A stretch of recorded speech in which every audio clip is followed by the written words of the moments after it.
Leitura jamais pode ser obrigação, não pode ser aquela coisa chata de assim, tá fazendo bagunça? Vai fazer o resumo de um livro, vai fazer o relatório do livro que você leu, vai para a biblioteca, como se fosse um castigo.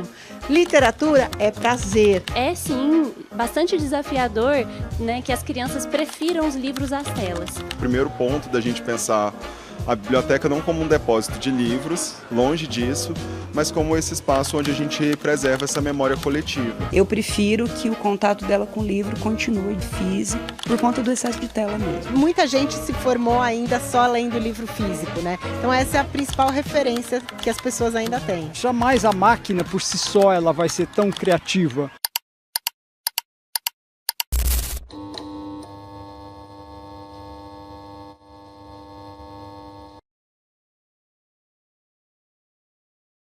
A versatilidade dos formatos de leitura tem ganhado cada vez mais espaço.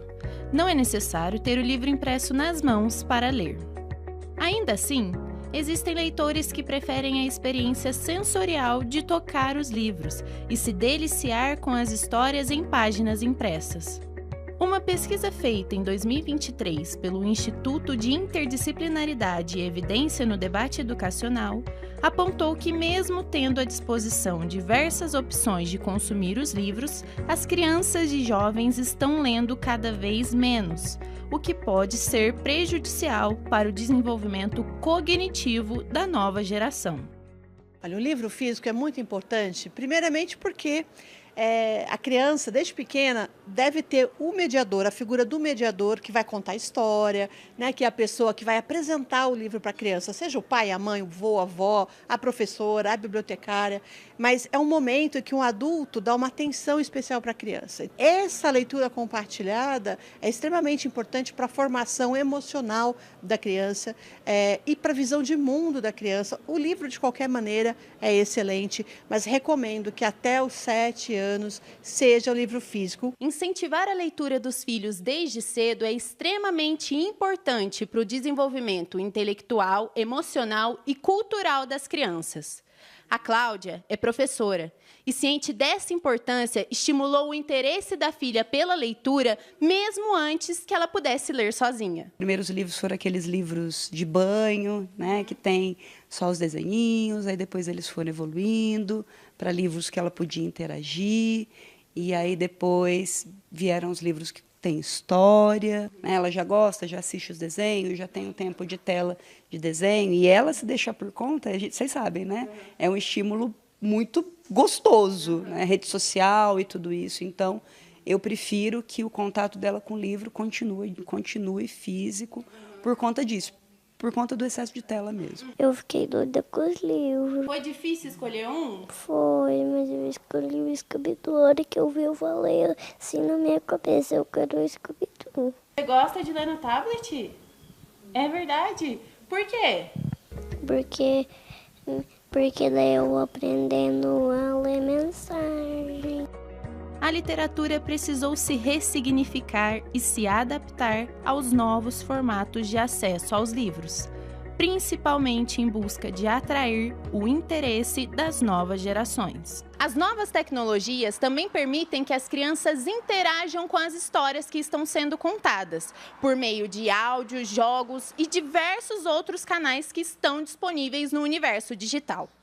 Essa empresa de Poços de Caldas percebeu que era necessário acompanhar o avanço tecnológico para continuar atraindo o interesse das crianças pela leitura. A gente tem os e-books interativos, né? A gente tem essa interatividade nos livros, então a criança pode, ao passar de uma página, por exemplo, um personagem faz um barulho, um personagem pode se movimentar e tudo isso torna a experiência muito atrativa para a criança. Paredes que guardam histórias há mais de 100 anos.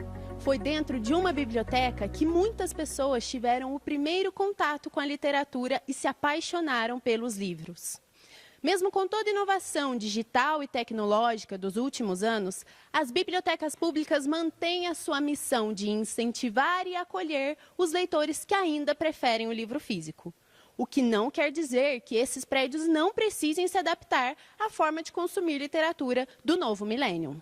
As bibliotecas, antes de mais nada, elas são como se fossem esse espaço de memória, né? Então, acho que é o primeiro ponto da gente pensar a biblioteca não como um depósito de livros, longe disso, mas como esse espaço onde a gente preserva essa memória coletiva. As mídias impressas, principalmente aquilo que vem do século XX, passa por um processo de digitalização atualmente.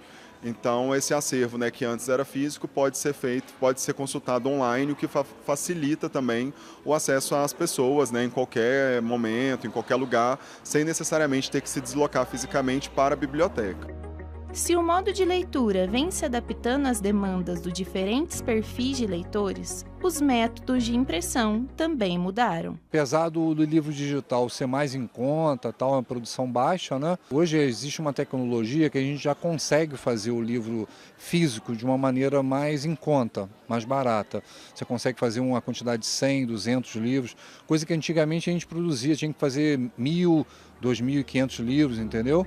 As editoras se adaptaram economicamente para alcançar o número de vendas estimado para cada obra lançada. O digital, o custo dele é menor, né, do que o físico. O físico, o custo é maior, porque tem material, papel, essas coisas mais assim. Mas o da plataforma digital, você vai ler, vai escutar ele da mesma forma, entendeu? Então ele está sendo mais atrativo do que até o físico. O processo de produzir o livro, ele é exatamente o mesmo até o momento de mandar para a gráfica para fazer a impressão. A única diferença é que o arquivo que você preparou para imprimir passa por um processo específico de conversão para virar um EPUB, que é um processo muito mais barato do que o processo de impressão. Em termos de custo para a editora, é uma questão de estrutura você ter o livro impresso para distribuição. A Fabiana é escritora independente e já lançou livros tanto em formato físico quanto digital. O livro físico em eventos, ele acaba atraindo mais a atenção do público, porque o público consegue manusear, ler a sinopse, ver a capa, e esse contato com o material ainda físico é muito importante para o público leitor. Então o livro físico acaba sendo muito mais acessível e até um pouco mais fácil de eu conseguir divulgar e vender para o público final. O João também é escritor e opta em comercializar as obras no formato digital. Acho que o alcance é maior, né? É mais fácil, mais barato, tem a vantagem econômica. São preços diferentes, são valores diferentes. A ascensão da inteligência artificial nos últimos anos tem revolucionado a produção de livros no mundo todo. A tecnologia permite analisar manuscritos e descartar logo de início possíveis plágios e erros ortográficos. Com a ferramenta, também é possível recorrer aos softwares para ter novas ideias e modelos de ilustração. Porém, especialistas alertam para o uso responsável da tecnologia, pois ela não pode substituir o trabalho humano na produção literária. Ela tem que ser uma ferramenta de apoio. Por um lado, ela pode ser uma ameaça no sentido de pegar informações de alguns autores, por outro lado, ela facilita nesse processo de busca.